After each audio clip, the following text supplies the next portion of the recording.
Hey, hey, hey, welcome in everybody. We've got a special little pre-show. I'm joined by Kyle here, and we're going to be doing a raffle, as I understand it.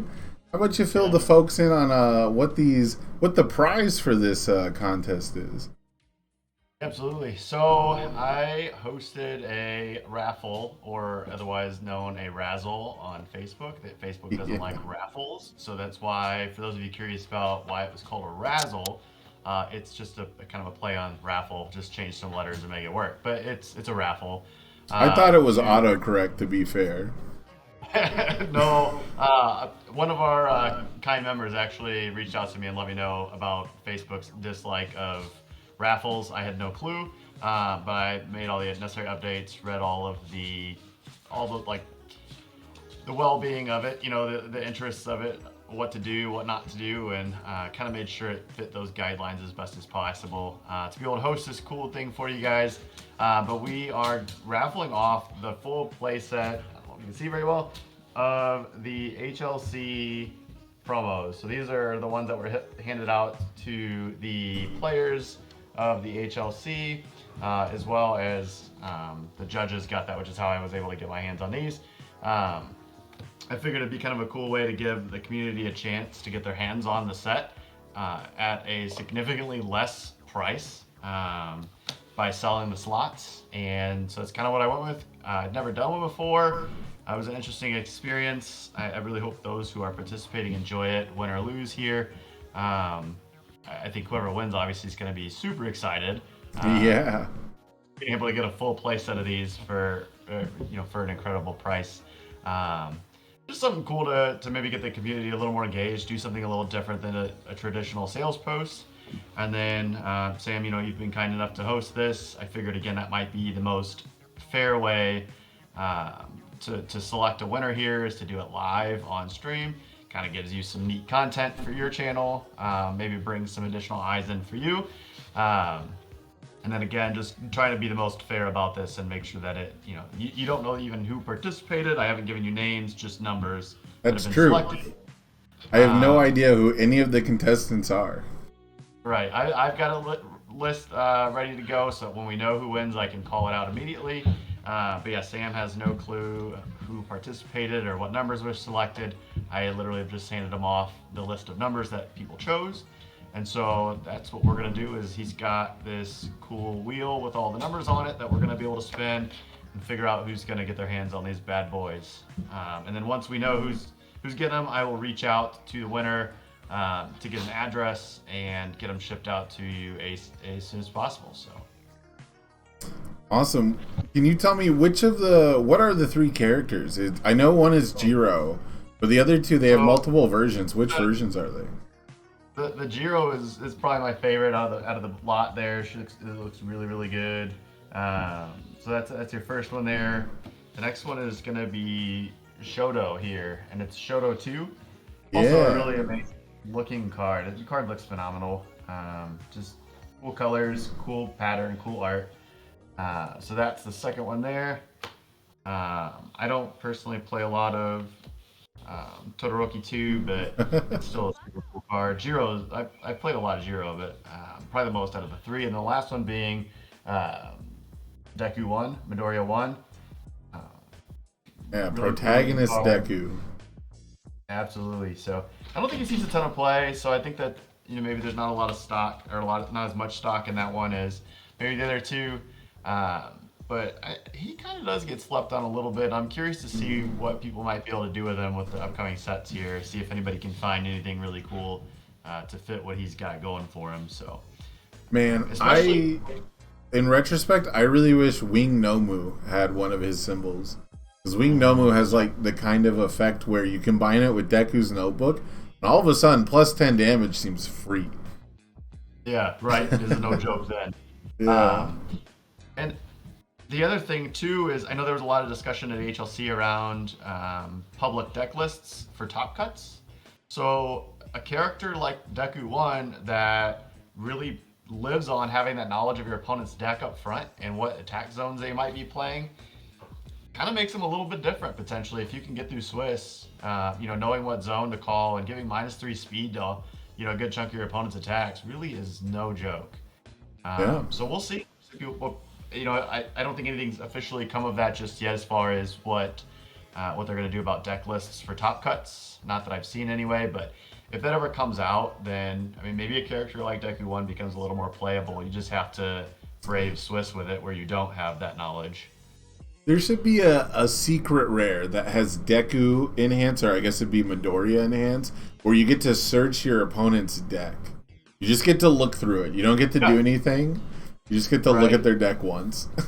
It instantly makes them better. If you look through their deck and you see that they're 80% highs, then you can just start going high. And like I said, I feel like given -3 speed, even if that's all he did, and it was give every attack -3 speed for sure. If you could guarantee. Oh, that's Momo levels.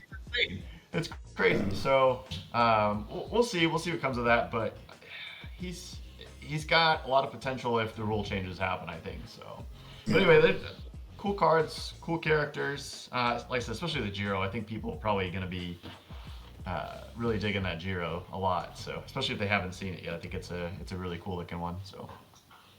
Awesome. Well, without further ado, what you guys are here for is definitely this wheel spin. So, let's get to it. Drum roll. All right. Never been a drum. Hoping this is the button. Yep, that'll do it. And your winner is number 12. Whoever picked number 12. Take a look and see. Who do we have for number 12? We have my dogs. That's what we have. Your dogs win. Well, it's going to be a delicious Midoriya. It's going to be a tasty snack. Absolutely. So, all right, I just pulled up my list. And number 12 is, I'm sorry if I mispronounced this, Everardo Ocasio. Everardo Ocasio, congratulations. Hey, Evocado, he's in the chat. Right on. So I will be reaching out to you this evening, or my dogs, one or the other will be reaching out to you this evening. Get your address and we'll get these shipped out, get you a tracking number on those, and we'll have them at your door before too terribly long. So. Awesome stuff. Well, thank you for joining me, Kyle.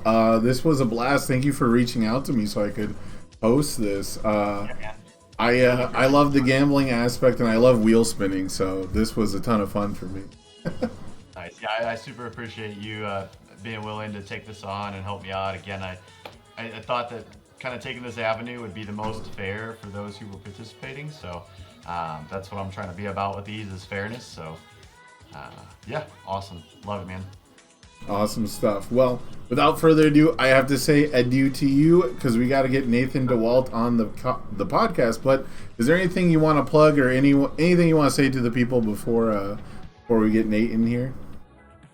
I'm just looking forward to seeing all of you in Florida, hopefully. I know I'm going as a player this time. I haven't done that in a while. So I'm looking forward to maybe trying my hand at a little competitive play for a change instead of overlooking competitive play. So just trying to get prepared for that. So hopefully we'll see a lot of you down there. Awesome stuff. I hope to make it there too, and hopefully I'll see you. But thank you for joining us, man. I'll see you soon. Cool. Thanks, Sam. Have a good one. We'll talk to you later. Peace. All right. Yeah, the podcast is gonna be messed up for a second, guys. I gotta get let me get the video called to Nate, and hopefully this will just pop right up on the screen. Hopefully this will just work out. Hopefully technology is just with me today. Hey, Nate. Yo, what's up? You there? Yeah. Hey, awesome. Okay. Did you want to use video? You don't have to. I don't think. I don't know what's up right now. I apologize. No, that's absolutely fine. Normally I just remember to ask, but I did not ask. That is awesome. But hey, you were there in the chat for the raffle winner there. What'd you think about really that? Cool. It was really cool. It reminded me of the Dragon Ball Super community. They do a lot of raffles there, and it's really cool seeing it. Nice. Okay. Yeah, I don't think we've seen too many raffles in our community before, so that was pretty cool to see. But you, of course, you didn't need to pick out a number because you, Mr. DeWalt, were a member of the HLC competition and got your own playset. Is that correct? Yeah, that is correct. They look very good. I enjoy the promos a lot. Yeah, obviously uh the one of a kind, HLC stamped promos were a pretty hot commodity. Let me update it. It still says Kyle. There we go. Now it says Nathan. Oh, okay. Do you prefer I guess Nate my or name's Nathan? Kyle now. You can call me whatever you want. Okay, all right. That's a lot of power you're giving me, but we'll go with Nate for now. I always want to put Littlefoot because I feel like, the first version of someone that you meet is usually like the version that sticks in your head. And I used to see the Littlefoot jersey way before like we ever talked. So like that's who I knew you as, is that Littlefoot kid. That was so long ago. I guess so. Yeah, it was like maybe like the first. Did you wear it to Vegas? The first. I did RLE wear Vegas? it. No, I didn't even have it in Vegas. I had No, them at okay. Origins. Oh, interesting. Okay, because I'm thinking of the LWG Littlefoot one. I thought I had seen it at the very first event. It might be Vegas. It might have We been. might have gotten it in Vegas. Yeah, it's either that or it was definitely the one after that. But either way, still, I've seen that the most. So like that's the first name that comes to mind. But you've managed to make quite a name for yourself throughout the first year of competitive My Hero Academia. I guess you could say that. How does it feel to be the inspirational Momo, the first person to really put Momo on the map and put that belief in people's hearts about that character? It feels pretty good, actually. Just proving that if you put enough hard work into like a certain character, into a deck, and if you pilot it well enough, then you can get there and do well. Yeah, I gotta say, it was super heartbreaking to do the commentary over that tournament when you got second place because, first of all, who wants Asui to win anything, right? Yeah, I know. That frog, I hate it. Yeah, and then on top of that, Momo has, let's just put it out there, at least for set one, it's the most hype combo. It's, one of the most interesting build around cards with Staff Strike, and it was so interesting to see that deck go off. I mean, the first time I saw you activate Amphibious on your own turn while playing like Staff Strike and only committing Amphibious, like the neurons were firing, my guy. It was definitely an interesting combo when I decided to like put it in the deck. It's like, oh, this seems really good. Yeah, there was definitely a moment where I was on commentary and I was just like, oh, wait, this is one of the few... Like, I feel like it came up a lot where people were starting to go, okay, well, the best decks are the ones that are activating Amphibious, right? That are, turning it on, so to speak. And Momo would always come up as, like, yeah, a character that could turn on Amphibious, but, she's still Momo. She still doesn't have, like, a kill condition, so... For you in those early days, set one pre-Cannon Blast Momo, were you just like determined to hand tax people and draw a million cards and just play attack after attack? Or how many like legitimate win conditions do you think that deck had back then? It had like one. You played Staff Strike, and then you try and killed someone with Improvised Blade at the end. And if you didn't kill someone with Improvised Blade, you lost. Improvised Blade is getting like 15 damage. Maybe it kills them if they don't have a mid block, or I played enough attacks and they died. Like, that was my hope when I was building the deck, because I was just like, maybe if I just play 8 attacks in one turn and everything ignores progressive, it gets there. Right. Okay, yeah, it's so funny because Improvised Blade, it almost turns like other characters into Jiro, or at least gives you like half of that Jiro response. And I would expect Jiros to play it more because it functions as a weapon charge in her, but that card just kind of fell right off the map, didn't it? I guess so, because it just seems like the kill conditions where you either played a really big capture net or the rare attack. I forgot the name of it. The one that built the Unwavering Slash at the time? Unwavering Slash, yeah. Yeah. It seems like the deck was just killing you with those because they were just bigger base stats, or the capture net was just a low, and you couldn't match the zone.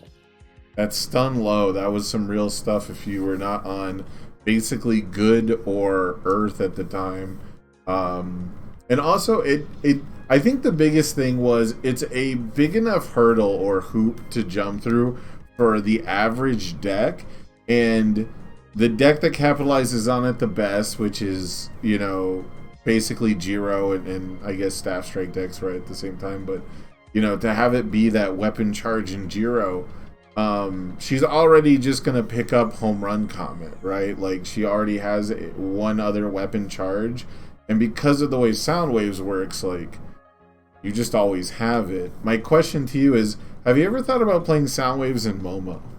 I actually played Sound Waves when I played in the Omaha Provisional way back then. It was the first in-person event, and Okay. I was just, like, having troubles of, like, I need 20 attacks in the deck, and I was, like, it was hard finding, like, weapon cards to play for Staff Strike, and I was like, but what if I just put 2 Sound Waves in, and then 2 of, not improvised blast, the low attack, that, flips to make Staff Strike easier to play. So I wasn't playing Staff Strike on an 8 anymore. I was playing it on a 6. Okay. Yeah, wait, the one that flips. Sound Waves. While it's in momentum, you've enhanced. While it's in momentum. Okay. Also, I was if it's Instant Shining Flash, that wasn't the one. Okay, it was Amplified Sound Blast. Amplified Sound Blast. Yeah. That's the one. I played 2 of that and 2 Sound Waves in the deck. Man, I feel like Amplified Sound Blast is criminally underplayed too, but at the same time, I really like to add things to momentum quickly. So maybe, I don't know, maybe you'll see a resurgence. We keep getting more and more face-up momentum. I have a love-hate relationship with that card. When I was off topic here, but when I was testing for Worlds, I was playing Erase Red, and so the person I was playtesting with a lot was just playing a lot of Jiro, and they ran like a 2-0 with that card, and I would never hold the low block. And then the first round, day 2, the first round I played as Jiro, and I held the low block for 3 turns, and they didn't play the low attack in their deck, and it felt awful. Yeah, that does feel pretty bad, man. I remember playing that card a lot with Danky early on, and it being like the only way some of my decks on those symbols could even try to kill Kirishima 1-Dot.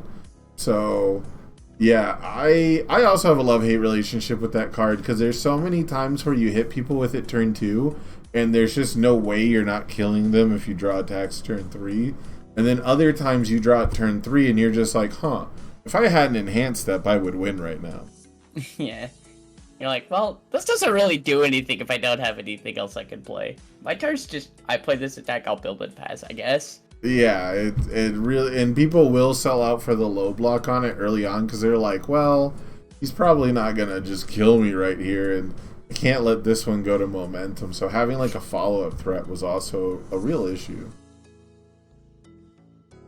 When it came to set 2, though, we did get Cannon Blast, and that's when, you know, other players started to see Momo as valuable and started to understand the kill condition aspect of it, having something that reliably just kills 7-handers, right? Wipes them off the face of the planet. Were you an early adopter for Cannon Blast, or was that something that you might have been iffy on? The moment I read Cannon Blast, I was like, oh, now I have a real way of killing people, and I can take Improvised Blade out of my deck. Like, it's for 11, it's really big. And yes. The other one was like for a lot more damage, but it was super slow. This one's super fast now, so now I don't have to worry about it, right? So just a big fast attack at the end of a chain just kills people, and it was doing a lot of work. And I ended up putting 4 Small and Limber in my deck so I could give it +4/+4 if I had 4 of them out.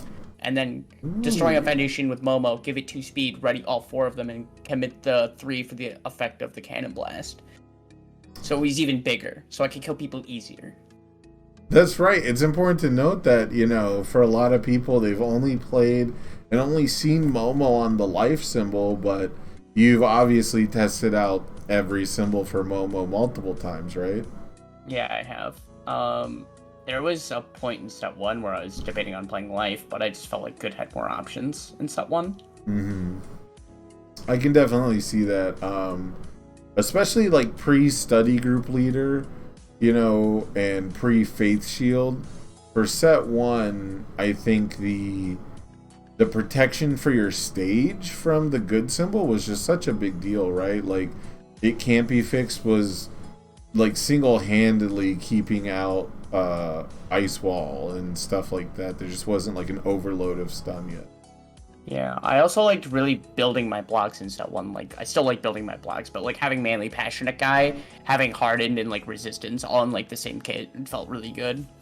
I get so upset at the number of times that people seal my Manly Passionate Guys.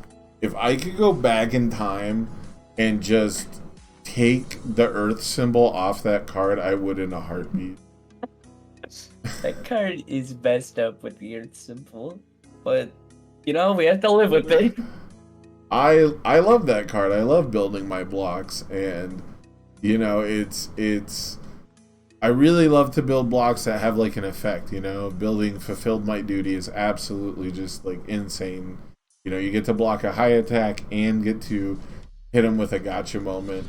That's a big appeal to Spinner. I see we got people in the chat talking about Spinner Gang, but Spinner gets kind of that same kind of movement, but if it has the weapon keyword, Momo also gets to do some really cool stuff. Do you think that they'll ever print like a solid weapon foundation that actually does something in the staging area? Probably not.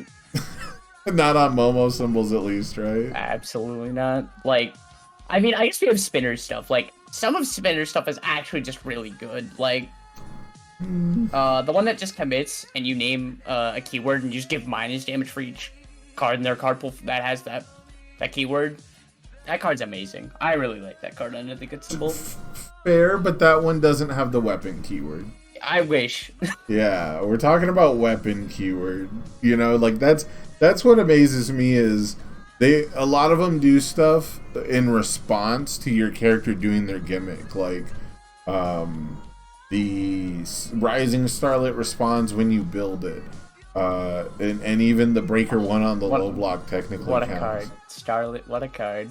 Yeah, Rising Starlit, yeah. And then was it Spinner has like the one that responds when you build it during an attack, you get +2 damage, but the only one that really kind of does something is the one that's playable while committed, where you can build something from your hand again, and that one's pretty neat. You need to draw a lot of cards to make that viable, but the problem is that card says build a weapon.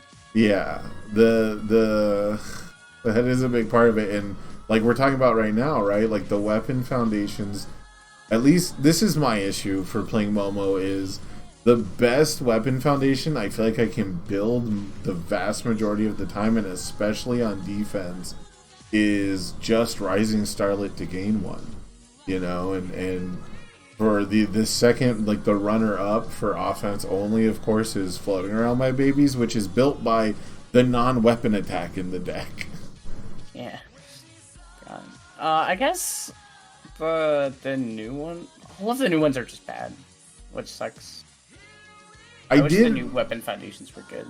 I did recently put together a draft for an all symbol Momo, and I realized that one of the starter deck Eraserhead foundations has a +1 mid block as a weapon foundation, but it's a 2/4 that does almost nothing unless you're playing Binding Cloth attacks. Yeah, it says flip 1 foundation for -1 damage, and that's about it. Which, God bless if it had a self-sacrifice symbol, right? Oh, I wish. If it had a self-sacrifice symbol, we could actually be cooking, but all symbol doesn't have any real defensive destroy 1 foundations, right? It basically just has the full-on attack mode. I think so. I think that's the only one there. Yeah, nothing that comes. It really doesn't do anything for you defensively. It only does anything offensively, right. Which really sucks. So but yeah, I was asking people in the main Discord about the needle stab sauce, and I've been working on this concept with Mezzo Shoji. That I was only looking at the evil symbol version because I wanted to do it with ultimate combination. I think you've seen it. I don't know if you saw the chat for it, but it's a pretty simple 2-card concept where Shoji gets to pick up one of these 2 attacks, and then they go really well together. But then someone pointed out that Momo can just pick it up all the time without paying life, you know?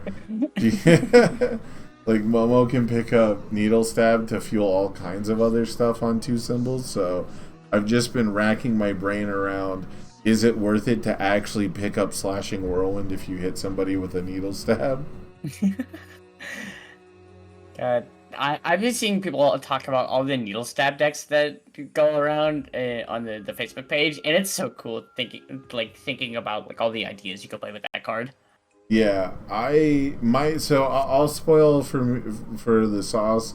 For me, at least, is basically plus ultra combinations, because Needle Stab also buffs your next attack, and that's something that is prime real estate when it comes to plus ultra's doubling effect.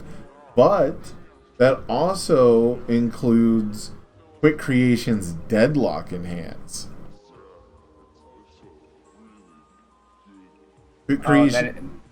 I like that idea with the quick creation where you're like, I'll double the stats after I gave him more stats. Right. So, I mean, it's discard a card for +3 speed to your next attack. So it's a bad setup strike, but the fact that it also can give you 2 momentum, it lends itself to some really powerful, 1-2 hit combinations. And so I love decks like that personally.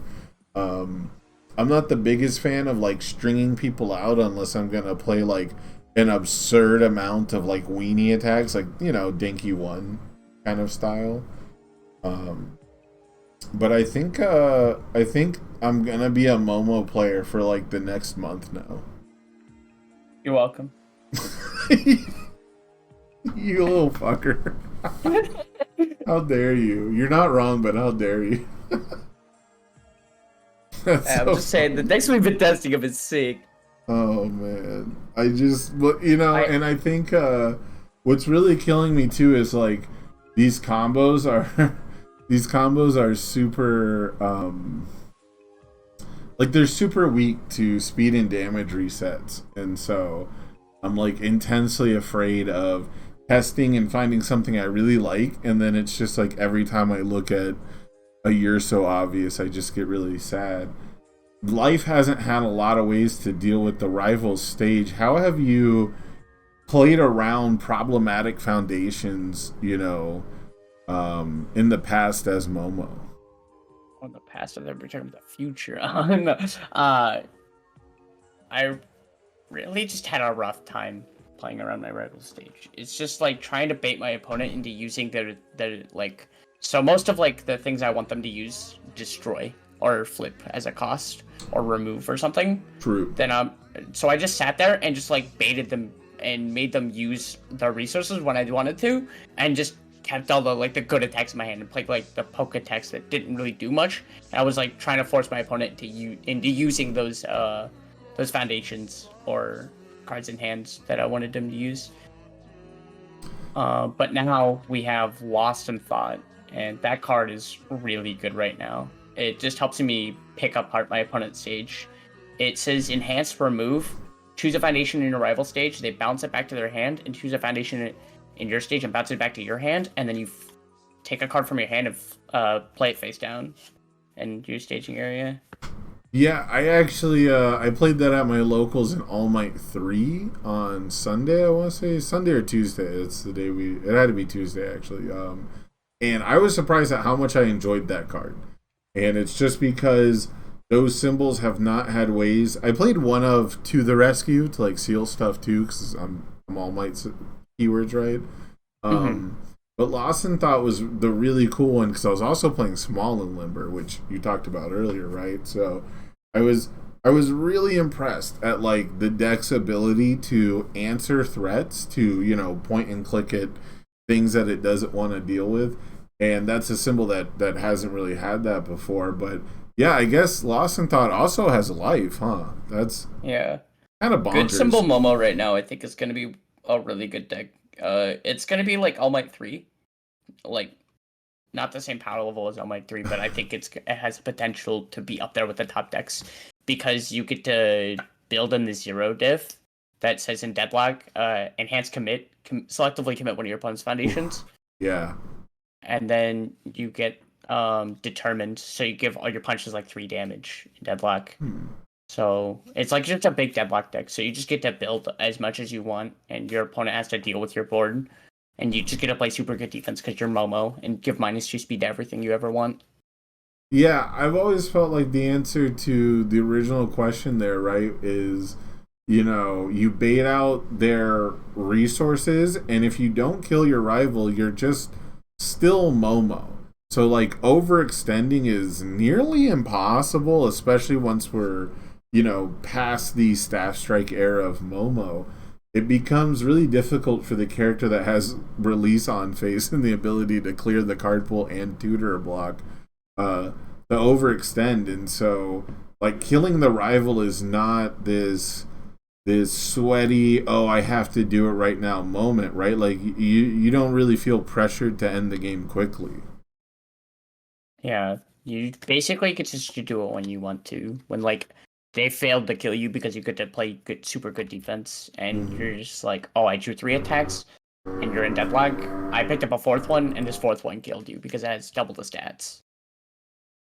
Yeah, and I think that's like the most oppressive thing whenever I play against you with Momo is like, I'll sit there and be fine for like 3 or 4 turns, and then I'll be like, okay, there's no quick creations in the discard pile, there's none in play, I guess I'll build to like 14 so I can block a Cannon Blast, and then you just like hard build 3 from your hand you've just been sitting on.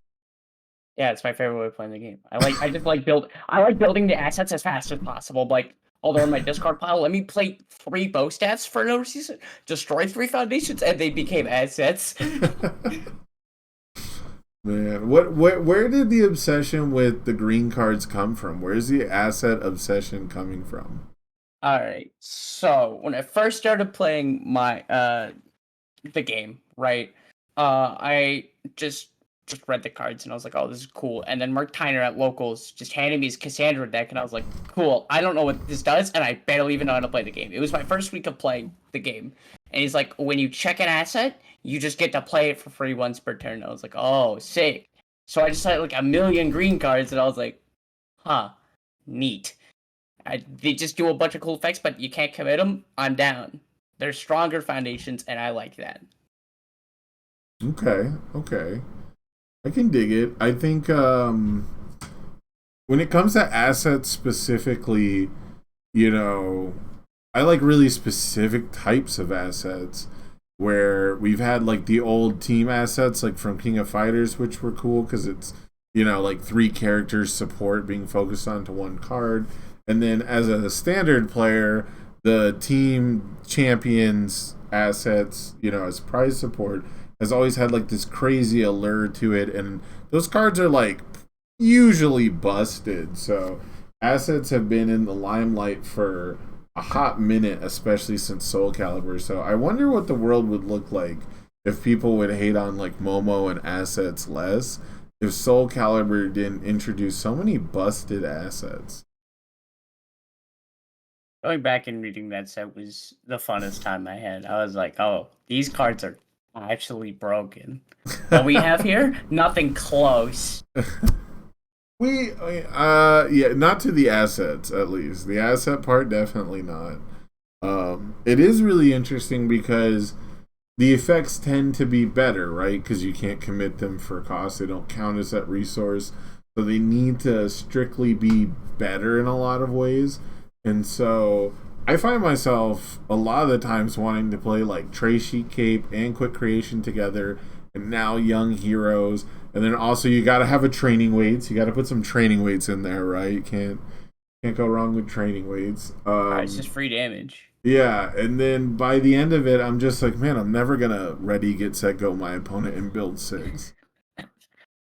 I remember at Gen Con and the Pasadena regionals, I was playing between 7 and 8 assets.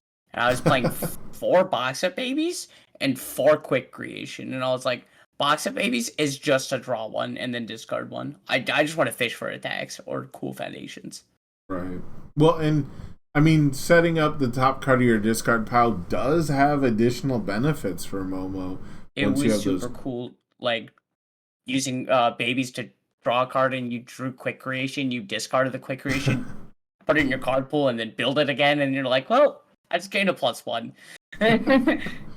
Yeah, that's pretty much the Momo special in general, right? Just +1ing all the time. Man, was Origins the one? Where was the one where there was like multiple reports of Ready Get Set Go being abused, where people were attempting to play a fourth foundation, failing it, and then that was Origins, I think. Yeah, people were still responding with it. Man, that's rough. People were also responding when you a new training method in a card and you didn't actually play the card, you built it in. I was like, well, that's something, I guess. I wish I could play like that. Why did I get to do this? So, I mean, on some level, ignorance truly is bliss, because if you don't know that you can't do it, but then you still do it and nobody stops you from doing it, then you're just getting ahead, right? And those guys that got to do it, luckiest people ever. Yeah. Yeah, that was a really fun one to watch on stream, where it's just like, man, I wish I could just prevent it, right? You wish you could intervene, because I feel like that's one of the biggest tempo swings we have in our game. It's, one of the only good things about going second is that you might get to Ready, Get Set, Go your opponent, and I'm always worried when I play too many actions or too many assets that I'm going to lose some of that ability. Has that been something you've run into as a more asset-heavy deck? Most definitely. I remember I was testing for Nationals, and it was like a 90 card deck, and I was told to put 4 Ready, Get Set, Go, and I was like, okay, I guess. And my hand was put 'em in there. 3 assets, 2 foundations, and an action that I couldn't even play. Like, it was a Plus Ultra or something, and I was like, well, this hand sucks. Put it back, drew almost the exact same type of hand, and I was like, how did people win with this? 90 cards. Well, I mean, you've brought it down to like, what, 80? So you're doing better. It's like 74 now. 73? Jesus Christ. Sometimes I can't even find 50 cards I want to play, much less hey, the 4 copies of them. Hey, the set 4 made me just want to mill my entire deck halfway through, and I'm like, well, I have all the resources in the world. True. Yeah, it's weird. So there's some symbols where I just know I'm gonna start at 70 cards and have to trim it all the way down, where it's like there's so many cards on the Earth symbol where you're like, it feels like a trap to not be playing 4 copies, right? And then you play Void and you're like, well, this is really situational, so I just need one of each thing, like one of every single foundation on the symbol. And then you go in and play an event and you're like, well, why weren't all these 3 ofs or 4 ofs? Right, exactly. The Void symbol just has like all the control-y things, and you sometimes forget that you like all the 4 ofs in there. Right. It's really funny, man. Like the ratios for this game. I'm not a math gamer. Are you a math gamer? Not really. No, I do a lot of math when I play games, but like when building decks, absolutely not. No, are you a vibes gamer? Is that what it's about? Yeah, basically. I just go with the flow.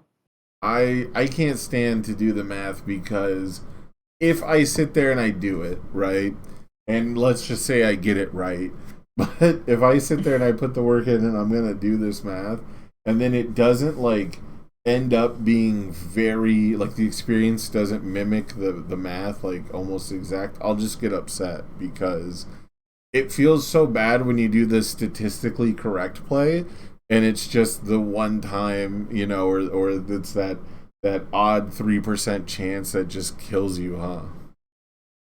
It's the worst. I hate that feeling, but it's the game we play. It is part of the game, How many times have you sat there and just been like, well, I can't possibly check another attack, and yet here we are, checking our 4th attack in a row. 4 rounds in a row at nationals in person nats. Rough. Uh, That was me in my final turn that I got in online nats, actually. I played Tokoyami, and I checked a 3 for Crow and Frog, and I was like, it's cool, man. It's Crow and Frog. It's fine. It And doesn't count. In a Reddy's one, it was on a 4. Yeah, and then I played Freezer Burn, and I was like, I checked a 3, but it's fine. This is Freezer Burn. It readies one, and it doesn't matter if it's even been readied before, so it's cool. But I was playing against Asui, so everything's getting completely blocked. And like 2 or 3 attacks later, I'm like, wait, I'm actually out of Summon Dark Shadows, and I have to play Ice Wall to win the game? What the fuck? Like... But the worst part was if I check a 5, I pass it, and I have no right playing my, 8th card of the turn is Tokoyami, right? So, a little bit of karma. God. I was playing that deck today, and I had like 10 cards in my card pool, and I said, how? Why does it make sense? Why? Please make it make sense. It's, you know what it is? It's a mockery of the card pool. That's what it is, Nate. Oh. So we're ignoring the rules of the game. Yeah, we're doing it in 2 different ways. And Momo, for what it's worth, Momo does a pretty good job of making a mockery of the card pool, but she's so limited in it. Like, I can't say she does an insane amount. Like if you're looping the same couple weapon cards, like that's sure, whatever. But you're certainly not going to be kicking every single attack from your card pool like Asui. Yeah, she doesn't give plus to checks, and she doesn't kick everything out of her card pool. It's only like the foundations and the assets. So like, I wouldn't say it's fair, but like, it's fairer than other things. Because Twisting Azure Inferno says plus to my checks, and I was like, all right, I guess +1 speed to all my attacks, and I got +1 to my checks. I'm down. Would you say it's free? Yeah, absolutely. Yeah, it's pretty free. I wouldn't be surprised to see Momo come back just because of how hyped up Tokoyami is again, right? Like Tokoyami just keeps it's almost like we were wrong to not play him during the first Momo format, and instead should have just like kept grinding Tokoyami to figure out how he beats Momo, because people threw that match in the trash, right? They were like, it's like 9-1 for Momo. She just had all of the best high blocks in the world, is what it felt like, because Starlet was a good high block. When people were running Capture Net, you have Study Group Leader, all of them are 2 high blocks, and the deck before was just all, you play like 15 high attacks. It felt good. Yeah. You play like 6 lows. I felt like a big... Oh, go ahead. All 2s, 1 low after I held 6 high blocks in my end. I'm good. I think a big turning point for me with that matchup, or at least maybe not turning point, but a big part of what put the nail in the coffin for Tokoyami not being able to overcome Momo was high value target being able to protect rescue completed and release. Once Tokoyami's couldn't evil gaze to destroy like the main speed hate cards, the main blocking aids, it really felt like you didn't have that one super godlike turn anymore. Because that was at least how I won most of that, like that matchup when I played it in set 1 was I could always wait to target out the really nasty foundations, but now you don't really get a chance to touch the staging area of Earth or Life decks. Yeah. I mean, not a lot of people are running high value target, but I think we're in a format to where we to run that card at like a number like at 3 or 4. It was pretty popular at the beginning of set 2 at the very least. Maybe by the time we went up to 4 rescue completed in Momo, it might not have showed up. But also by that time, I stopped playing Evil Gaze because everyone was playing fucking high value target. Yeah. I was not on those symbols at all at the end of set 2, so... There's so much foundation target in the game right now, like whether it be committing, destroying, or flipping, yeah, or even removing. It's crazy. There's just so much in the game right now. Yeah, it makes me kind of wish that I wish ultra compressed weights said card. I wish it wasn't after an attack was played. I wish it was after a card was played. Because can you imagine playing Seizing the Advantage into ultra compressed weights and your opponent can just be like, you know what, buddy? Try again next turn. How about you just sticky balls yourself? That would be pretty tight for sure. And you, of course, would love that because it's a fucking asset, so Momo can just bow staff it up, right? Absolutely. You can just block with it. I remember the horrid situation I had at Origins where I was like, you know what? I'm tired of playing against Asui. I'm sideboarding 4 of them. Jeez. Did it work? Yeah, I found it every game. Nice. How many Asuis did you play? 1. Okay, you just dumpstered that one poor Asui player. Who was it? I don't remember. No, It wasn't even in the actual regional. It was in the provisional. Oh no. That's the story of my life. Every time I bring sideboard cards for a deck, I never play against it. Like my sideboard at that first Vegas event, everyone was talking up Mineta 2. Your deck has to be prepared. You got to be able to, you know, fight Mineta 2. Don't lose to the sticky balls. And so I'm like, okay, I'll put Crate Capture Nets and like one other card. I had like 2 or 3 cards actually that all were great for that matchup. And I just never saw a Mineta, not a single time. I didn't play Mineta at that event either. There was a lot there, weren't there? I think there was 2 or 3. I think there was 2 or 3 fighting to get into tops. I think like it was one of those things where like maybe only 3 people signed up with it, but like one of them made top cuts and the other 2 were on win and ins. Gotcha. Like they were close, right? But I think that first top cut was like Death Fury, way before people went like full water build. But we're at a point now where basically only Kyle Wright plays that deck. So if you can dodge that matchup, you're in the clear. You know, just don't get paired into Kyle Wright, and then you don't need to side for Mineta 2. Mineta 2 is definitely a very annoying deck to play against, but I feel like there's just other characters. Okay, hold on. Play... You can't say that as a fucking Momo player. Yeah, I can. I can say whatever I want. I'm on the podcast. You invited me here. No, I'm just kidding. I did not expect sassy Nate DeWalt. Okay, you've been hanging out. You've been hanging out with Jose too much. Yeah, my bad. Hanging out with some bad characters. With Fidu. You've been hanging out with Fidu 21. No, Fidu 22. 22. He's also a bad influence.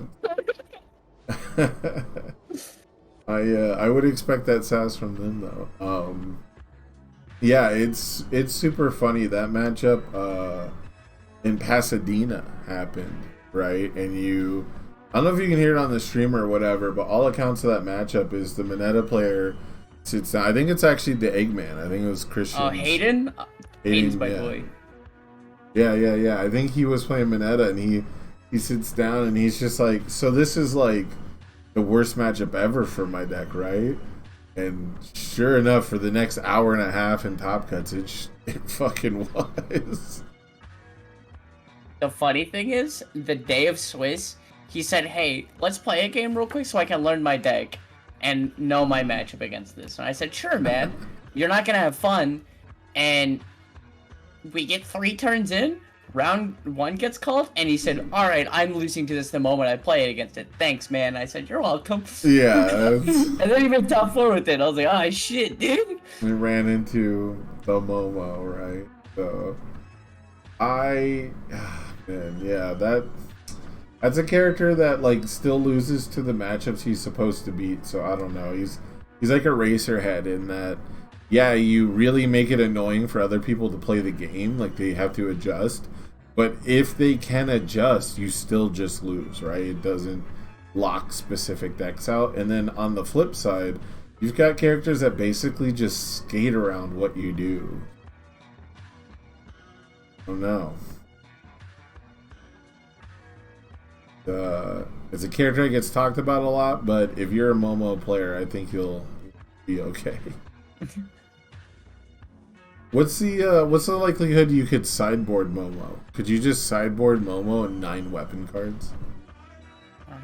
I thought about it one time. I was like, I made a life toga deck, and I was like, what if I just sideboarded a Momo character card, 4 assets, 4 starlets. That's all I need. I think I sided Ochako, but I was close to doing that for Momo because I was playing. When I played in Pasadena, I played a toga deck that was basically a Momo deck, except I had more knife slices and alleyway ambushes. Or no, I don't think I had alleyways actually, because I definitely was not gamer. So I might have cited alleyways, but yeah, I had like a super defensive life wall style build. And I was a little upset that the gamer toga did well there, just because like I felt like if I was on that version, I would have had a chance to take the whole tournament, but I didn't believe in that version yet. Yeah, until Jose won, and we all believed in it. Exactly. I didn't think that. Well, I didn't even know Bromley and Jose were like on it, right? Like I think Bromley was on it at that event, and then Jose was on it at the next one, and like. Oh, Pasadena. Yeah, I played him in round 3. Yeah. And I sat down. I built 5. Bromley responded, ready, get, set, go. And then on his turn, he built to 9, and I was like, neat. I lose. Yeah. That's pretty much how that deck goes. I played against Jacob Johnson in that event, and I did exactly that. And then he built like 4 deadlock cards, and I was like, oh, this is weird. And then we stalemated at 10 foundations for like 10 turns. But the difference is his pokes were fucking back alley haymakers with stun 2 and +4 speed because I have cards in my hand. And then he does like every self-sacrifice trigger, and then he builds back in. What was it? He was building back in at one point Recovery Girl's Kiss, because he would block my poke and lose 1 health, and then he would just fucking gain it back to 30. It was so frustrating. But like his pokes are like 10 mid 10s, and my pokes are like 6 low 5 at best. You know, it was just not the same. I was Jake's only loss in Swiss at that event. It was very funny, because the night before, I was talking to Jake, and I was like, what if I just put 4 Knife Slice in my deck and 4 Capture Net, and just played a low string, and someone died? And he's like, might work. I played it in round 2, and I went Capture Net, Capture Net, Capture Net. You're the reason I didn't win. That's exactly what I tried to do, and I couldn't do that because he was ready for it. So thank you. Oh, you're welcome. And then on his turn, he built it past. He played a poke. I picked up Knife Slice. He built past, and I was like, sick, you're in deadlock. Knife Slice, Knife Slice, Knife Slice. Captured it, and he died. He wouldn't go into deadlock for me. Dude, he had them self-sacks on demand, man. I feel like that exact matchup gave him the experience he needed to utterly destroy me, because there's a point where he had like double Taiyaki Fanatic out, and I was just like, well, I don't really get to use my passing the torches, and then like because he's All Might, I can't go down to no cards in hand because I can't use passing the torch, and I just there was like no way out. Like I blew up my passing the torches eventually, and like I should have just been using them on my turn, but I was so afraid of... it was a nightmare, and it's your fault now. I'm blaming you. That's fine, because he told me he was never dying to a low attack again after that. He sure didn't. He sure blocked all my Knife Slices. It was so frustrating. I love that card so much. That card is so cool for no reason. That card is such a fucker's card. It's so annoying. In Deadlock, they burn 3. It's a 12 low for 12 with Momo, and I was like, all right, baby. This is my first attack for the turn. It is kind of neat. So the thing I liked about it in Toga that convinced me to run it was it's both of her response triggers on one attack. And I was very committed to a poke and build game plan. But that whole tournament, I was getting fucked on by every good deadlock effect. Like, not a joke. Like, I played against Sero on stream, who used Grasping Tape Toss to just fuck me up at 11 foundations, and I couldn't go into deadlock again. I think Matt Vallejos was there, and I'm convinced he had 4 Grasping Tape Toss main board in his fourth kind deck. Miles Tyler sided into fourth kind, and I guarantee he had like I'm almost positive, I guess. I know Matt was throwing Graspings around, but I might be getting confused with the multiple fourth kinds. But I'm almost for sure that Miles had them too, and like. Oh, he did, for sure. Yeah, and then the Taiyaki Fanatic deadlocks, and then like every deck was just like pull no punches turn one. Like, what can I do? You know. God, pull no punches is a fucker's card for no reason. I don't like that card. I don't think. All right, I gotta take his. I don't think that's a fucker's card. I mean, we throw that term around a lot these days. I feel. Like, what makes a strong hate for that card? What makes a fucker's card to you? What to you is the definition of a fucker's card? Fucked up abilities on cards that shouldn't exist. Okay, so a card that's fucked up, basically. Yeah. Okay. So when I think of a fucker's card, I think of a card that might not necessarily like be good on its face, like it's not generically good, but when you're in a situation where it is good, you just look at your opponent and you're like, you fucker. You know? I think it's the kind of card where it's the kind of thing where someone's like, oh bro, if your rival has exactly 13 foundations and then they don't have a low block in hand and then you hit them with this thing, then you can do the other thing, right? Like, you know, and a lot of times it's like a card combo, but I think a lot of times for me, fuckers cards are like cards that enabled those types of combos, right? So that to me is a fuckers card where it's the kind of thing where it's like only a fucker would run this.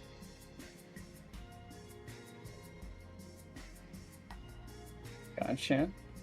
Yeah. Like so we just have two different meanings of that word.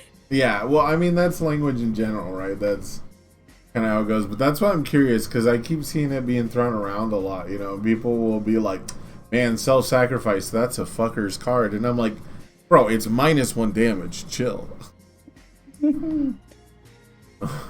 People are like floating around my babies. What a fucker's card, and it's like, I mean. I guess we're all fuckers because like every fucking person has played a floating around my baby's deck at this point.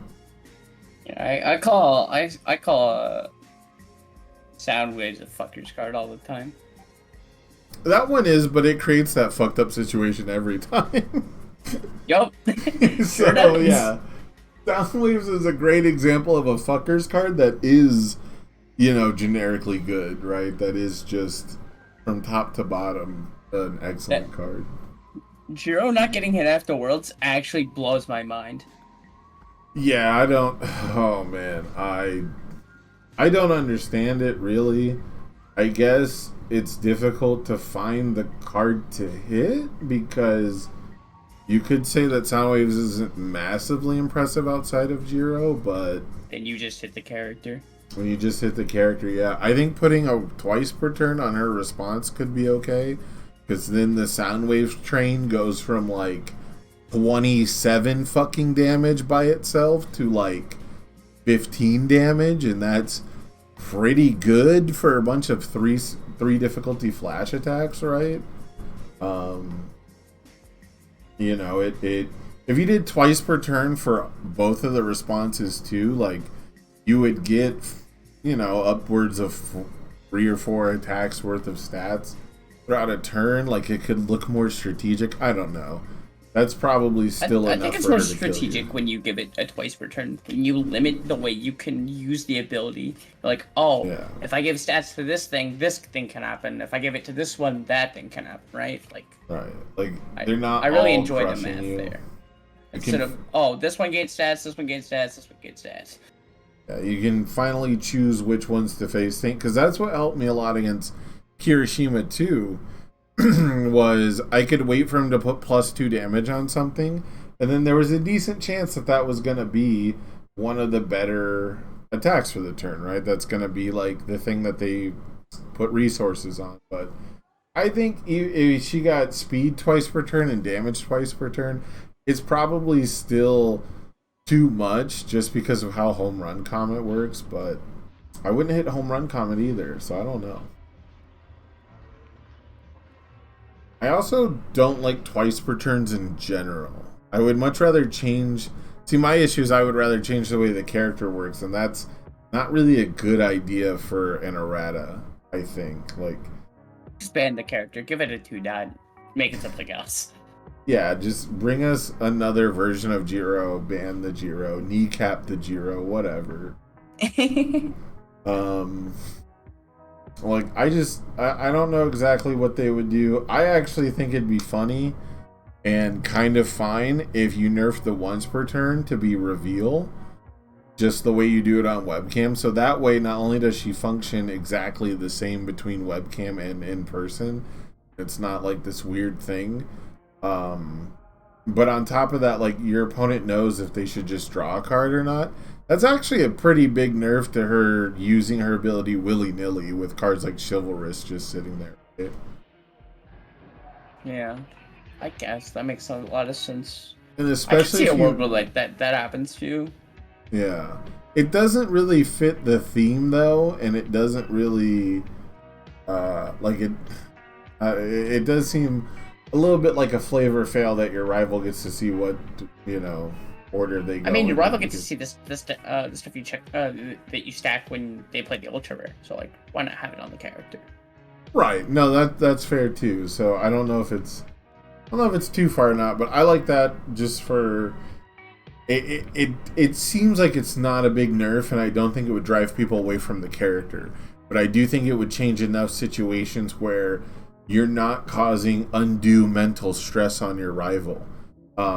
It also saves you a lot of time when Jiro once per turns, and you just show her that you have 2 3s on top of your deck, and you're like, all right, fuck it, let's just go to the next one.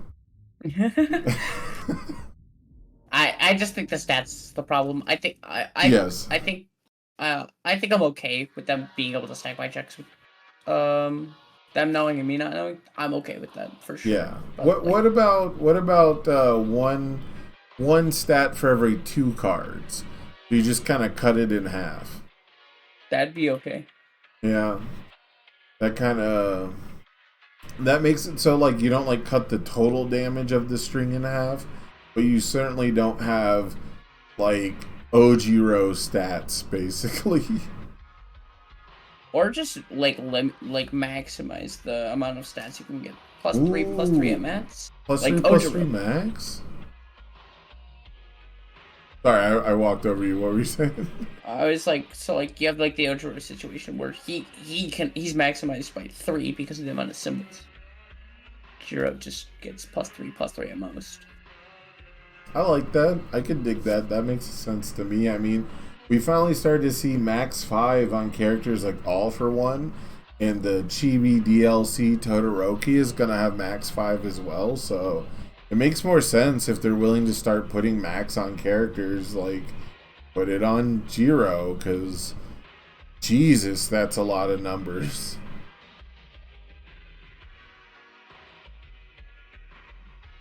When it comes to erratas and bans, though, do you prefer to have like just straight up ban the character and make a new one, or do you prefer to see an errata so that maybe the character's still playable? I would like to see a ban, and then they like, so back in standard, they just banned characters and made a new one that did something similar. Correct? Yes, and I would like a version of that. yeah, half the time it ends up like Kirishima 1, and the other half the time the character is still just as busted, so the track record might not be there for that, but that is a totally fine idea in my opinion.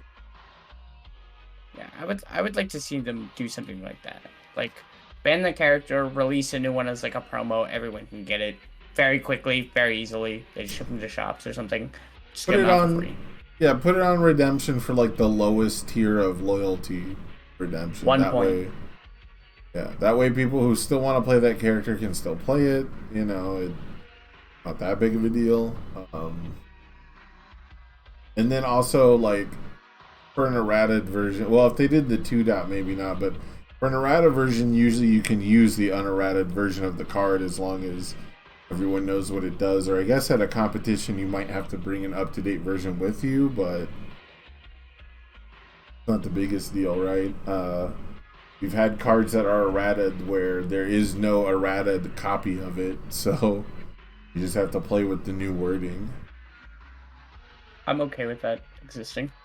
Yeah, so I think that's probably, it might not be the most, might not be the it might be one of the more time consuming answers to it, but I like that.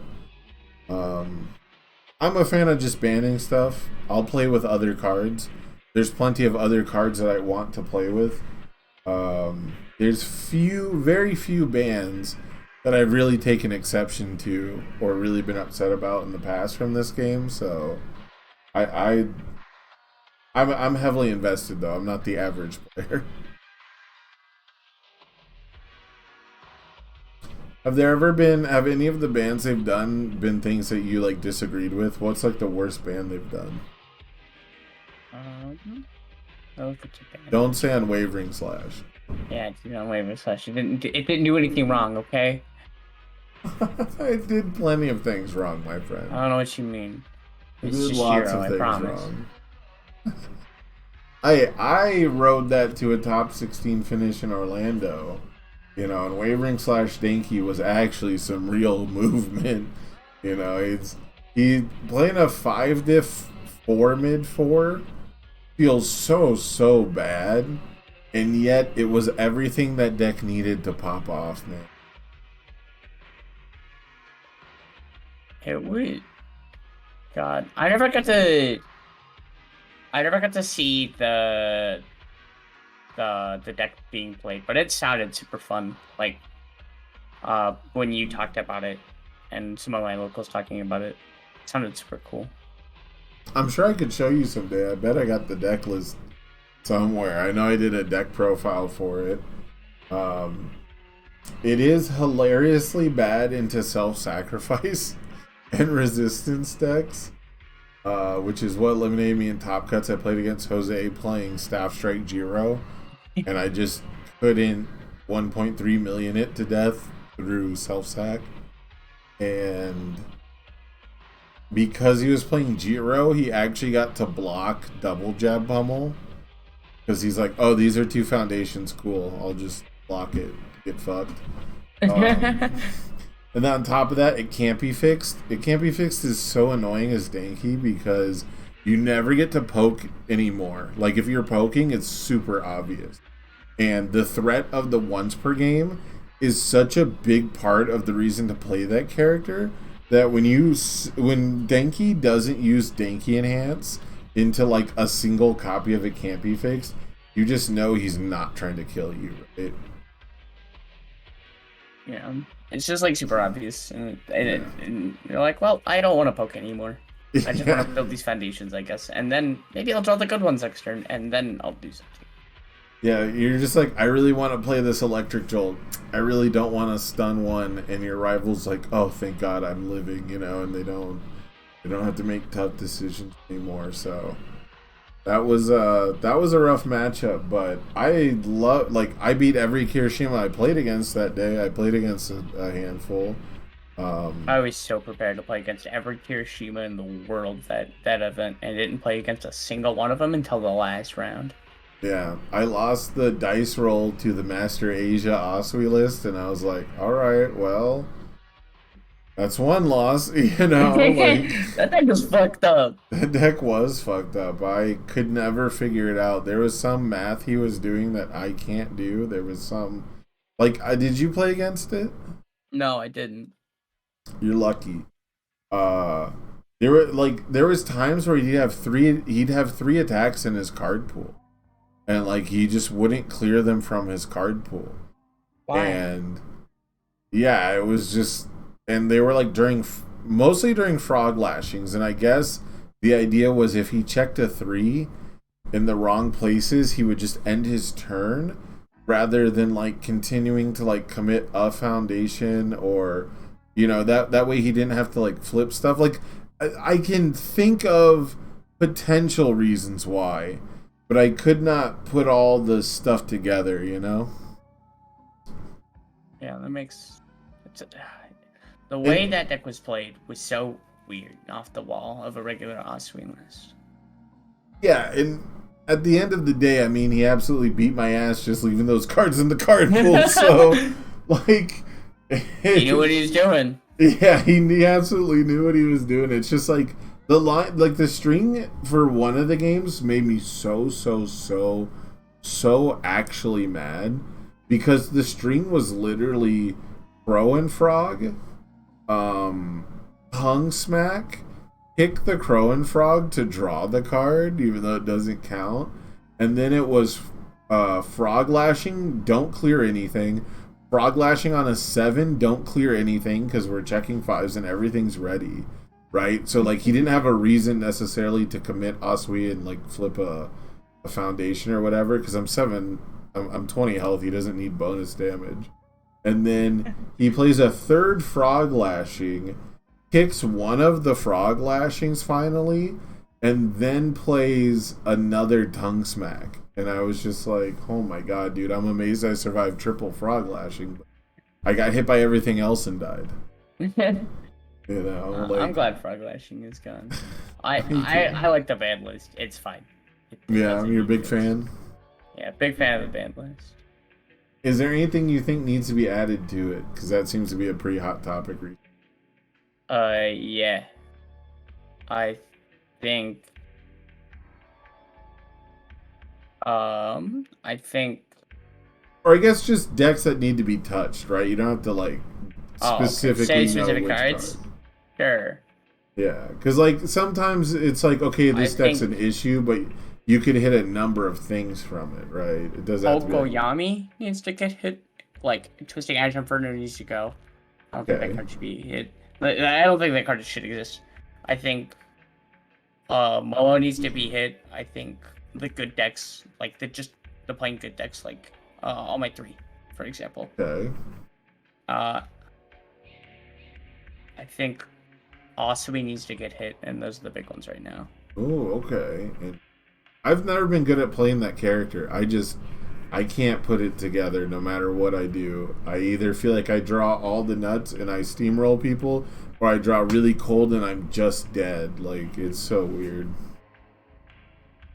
I don't know. I've always played the life symbol every time I played that character, and it just built 50 foundations, and then you drew every card in your deck, and you're like, well, I drew either all the attacks in the world or all the foundations in the world to block with, and I didn't die. Interesting. I liked life a lot more for a while. I got converted. I got convinced by the water symbol, around the time Jose was winning events with it, and that was kind of the symbol until the Master Asia list.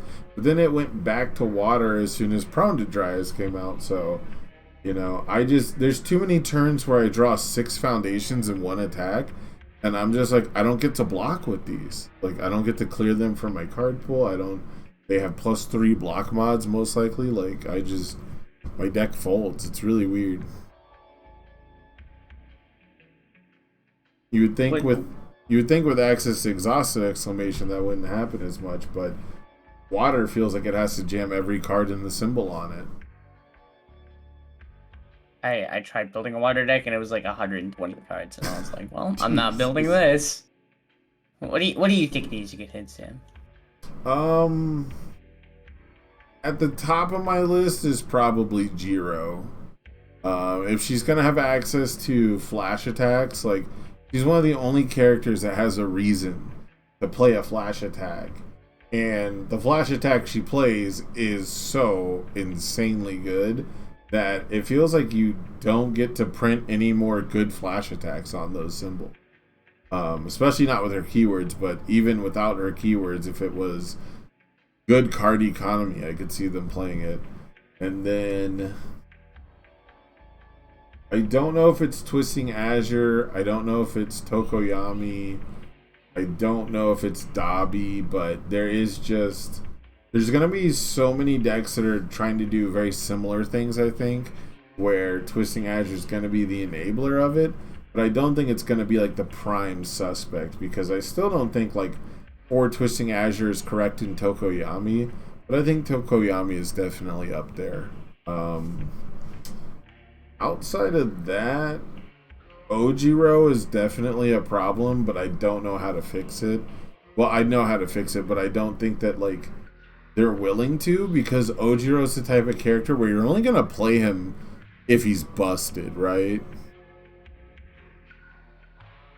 Like, who's playing a character that's considered fair that does just speed and damage and just does like offensive stuff? That makes sense.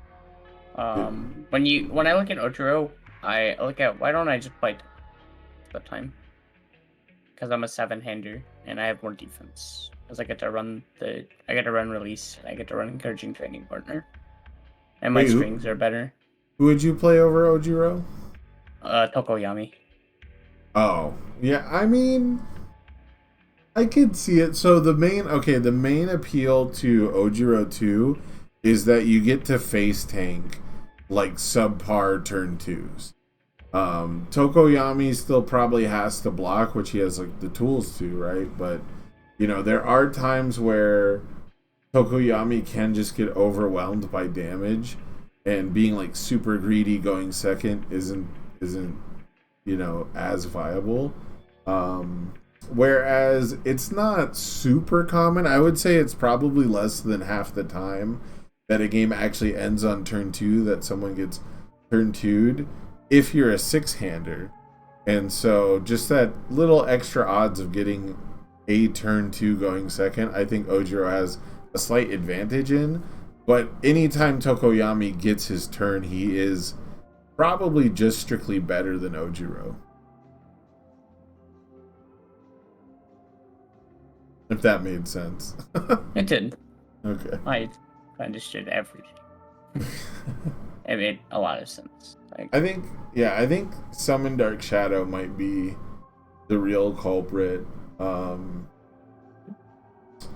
think it'd be interesting if you could choose between the stat pump or the check bonus.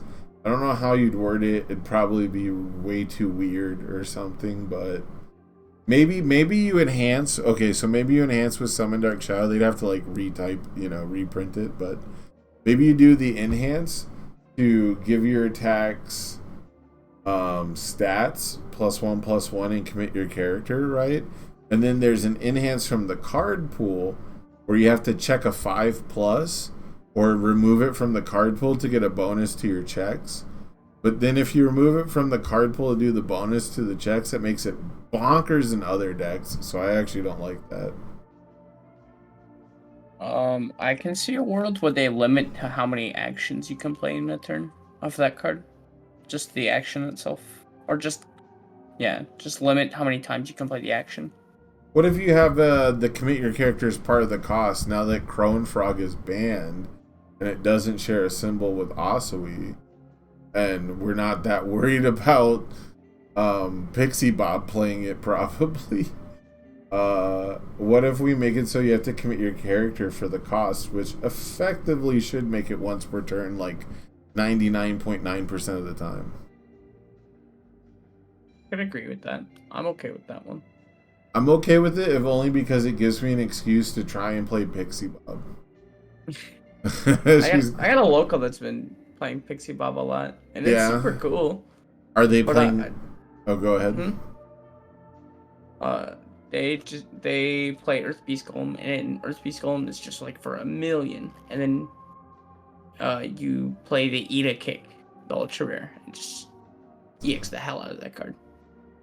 I was gonna say, but are they playing a bunch of ally attacks? Because that's, Pixie Bob's pretty popular for, I'll say, a niche community of gamers, but they're all pretty much just like focused on committing war crimes and not really playing the ally package. Ally package right now is actually insane with set 4. I think it's insane on symbols other than chaos, though. That's what's crazy. Is I like it on the alt, or not alt. I like it on the good symbol, and I like it on the life symbol. I love it on the life symbol. Every life deck, I'm like, can I put 4 command pigeon flock and ally cards in it? I'm in. They are pretty good, and I mean, Momo basically has a character-specific ally card, so you can't beat that. But the new one they printed in this set is actually insane. It doesn't make sense on how good that card is. Wild Wild Pussycats. Yeah, I'm a big advocate for that card. I think that is one of the best cards in the set.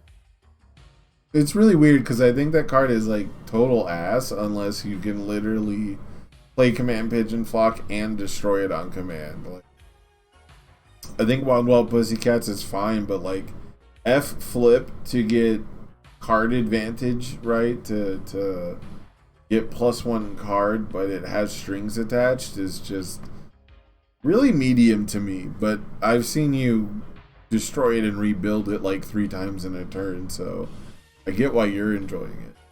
Yeah, it says I drew 3 cards, and I played the same. I played Command Pigeon Flag, destroy it, build it back in. All 4, I'll do it all over again, I guess.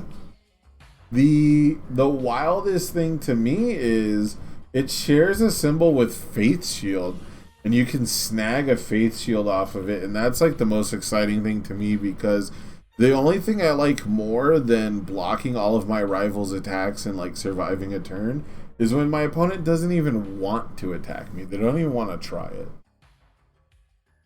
It feels, when I play that card, it feels like I have another new training method, like, Ooh, in my okay. deck. That's what it feels like, but it doesn't commit. It just flips. Okay, I can see that. Yeah, that makes a lot of sense actually. And when it comes to Momo, filling up your discard pile is technically part of your game plan. Deck thinning is deck winning, as some of my locals would say. That's so funny. I've never heard that before, but I feel like I should have.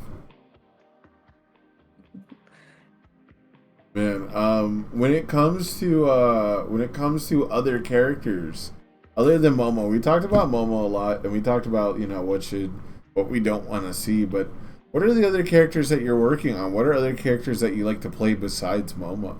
Don't say Momo too. Momo 2. No, I'm kidding.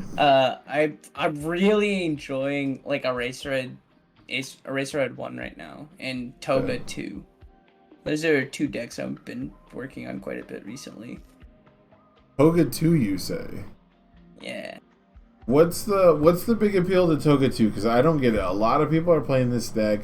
I get that it does its own unique thing, and it did look kind of nice on the Wednesday webcam weekly that Levi and I casted last night, but I'm not convinced. What is making this character so appealing to people? For me, it's the momentum.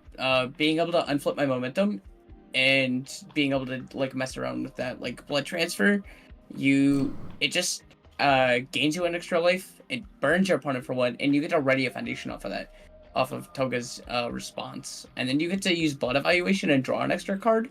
So the momentum you flipped, you get to discard it on your opponent's turn, ready it, and draw an extra card, and that card is just super. It's just a really good combo. Just all +1s is what it feels like. So, But the problem with Toga 2 is you have to hate your opponent, which is the really hard part. yeah, it's kind of funny because I felt this way about Toga 1, where the character is in the 3 diff. Like, the reason I play Toga most of the time, and the reason I play it for Pasadena, is because I want guaranteed excited for blood triggers. I want excited for blood to be active every single time I attack. And Toga does that. Toga and Snipe do it, technically, but Toga does it the best and does it on all the symbols. And Toga 2 is kind of the same when it comes to blood evaluation, at least as far as the ability to ready it without spending the momentum is huge. There's, I think, only 2 other characters that ready something, and again, it's Snipe, which is at the start of the rival turn, which I guess is cool to draw off that, but the other one being an Ida character who can only ready a 1 diff, so Is it all about blood evaluation and all the face-up momentum to synergize with that? Basically, just because there's a lot of +1, and I like +1s. Big fan of +1s. Like it may not be like the best of all time sometimes, but like sometimes it can be game changing. Okay. Now, you talked about messing around with the face-up momentum. What's your favorite face-up momentum card in the game? It's between Zero Gravity Lift and Rushing Stab. Ooh, you're a rushing stab gamer? Is that what you're playing in Toga too? Absolutely, it's a 4-of. That card is so cool. We're playing 4 1-checks and are you playing 4 blood evaluation? Absolutely. Oh my god. Okay, what's this deck's win rate? It's about like 60-40. No way.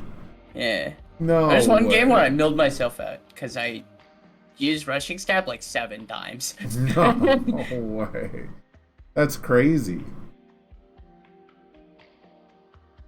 Ooh, excuse me. You are aware, real quick, that Toga is like, Not good. Yeah. Well, I mean that, but I was mostly gonna say the one time I thought Toga looked really, really good. Somebody was accidentally soft cheating, right? They were mistakenly using Toga's first enhance on the rival turn. And so they would flip Rushing Stab and draw 2 cards on their turn, and then like first enhance unflip it, and then draw 2 more cards. And then on their rival's turn, they would unflip it and then draw 2 more cards. And I was like, that just seems like better than I think it is. I wish the character worked that way. That'd be sick. Maybe if Rushing Stab wasn't printed exactly the way it is or something, maybe that's why they made it your turn only. But I think they could let it ride both turns. Draw 4 between 2 turns, so you're a 10-hand size character. I mean, if you land the 1-check into your momentum in a format where there's plenty of, you just get to add that card to your momentum for free. Well, I'm saying there's all kinds of momentum hate in this format. Everyone should be bringing momentum hate. And on top of that, what if you play against someone else playing blood evaluation and they just discard a momentum to flip your momentum? Then what are you gonna do? I cry. Exactly, and we don't want to make Nate cry. Yeah, don't make the kids sad. We don't want to make Toga players cry. We do want to knock them down and take their lunch money, but you know, I was a Toga player once, so. I also put Toga in my sideboard when I played Ochako, which is the event where Bromley played Toga and put Ochako in his sideboard, and I think that's hilarious. That's super funny. I think that is, and we did it for like the exact reasons, right? Where I was like, oh, well, for these matchups, I want to be Toga, you know, and he's like, oh, yeah, those are the matchups I want to be Toga. For these matchups, I want to be Ochako. We had like not even anywhere near the same deck, though. I remember I made a post telling everyone I was playing Ochako 1 for Gen Con because I played one game as Ochako 1. I was like, this is sick. And then I put it in my main board, like as a buddy block. Yes. And then it moved to the sideboard, and then I took it out. Oh.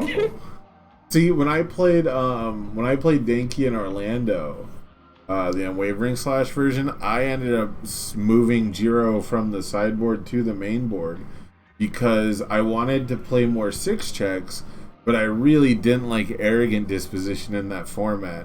It didn't feel like people were playing a ton of punches yet, and I mean, I just didn't need like to block very often, and I didn't need that kind of help blocking, so I just really wanted something better. And I ended up really liking the +0 block, so it's kind of funny that that's how that ended up. I didn't get to scream "Save me, Kamui Woods," but I did get to scream "Save me, emo girlfriend," and that was kind of cool. That's actually sick. Yeah, I didn't check the character card though. I did die, but I did still scream it. Oh no. Yeah. Yeah, it's kind of funny. I always end up playing like a character I don't actually want to play at the time, just because it's so difficult to nail down a deck that feels really good, you know. And even there's plenty of characters in our game that people have thought, "Wow, this character is so good. Why doesn't it win more?" Um, I don't know if you were here for uh, who was it? Oh, it was the Wednesday Webcam Weekly where Levi and I were talking about how Sarah 1 just looks so good, and it's like, how does this character not dominate a format? And then we watch the deck get played out, and it's like, oh, it's checking a 2 on its poke turn, you know, going first, and it doesn't build particularly well. It doesn't have any of those, like, you know, life symbol tricks, basically. Stuff like that. What's the character that you're most surprised isn't winning events, isn't top tier? It isn't winning events. Hard mode, don't won. say Jiro. Toru won. Yeah, Toru won, the one that flashes an attack and gives -2 speed, correct? Yeah. Yeah, I could see it, I guess. I didn't know if it was gonna be really good, but I was excited to try like resource denial Toru. But it seems like you just don't ever use that response, the bottom response after an unblocked attack, or after your attack is not blocked. Is that something? Is that deck you've like fooled around with at all? Why don't you play that deck? So a local of mine, was playing it when we were testing for nationals, and it actually beat the brakes off of every deck we played, Interesting. except for Kirishima. And I was like, I guess I'll just play Kirishima. And then we tested it after set 4 release, and it didn't work. It doesn't didn't work anymore. What happened? Well, okay, because Kirishima got nerfed, so I was gonna say, well, now it's time, right? Now it's Toru's time to shine. What happened with set 4? So normally, when you played against Tokoyami or something like that, they would play Crown Frog, and you'd flash the Crown Frog and break your 2 block them, because you got to run like 8 breaker 2 blocks in the deck. Okay. It was under the water symbol, and we just breaker 2 blocked, took half, and we're like, cool, we're gonna breaker 2 block you for the rest of the game and just play a bunch of throws. But now, it doesn't feel as good because Crown Frog, the card is already counting towards progressive, so flashing the Crown Frog didn't do anything. Okay. Well, now that Crown Frog's gone, it didn't feel as good. And now you have to wait until they play the Ruin to flash, and they could just kill you with other things like Twisting Azure Inferno and stuff like that.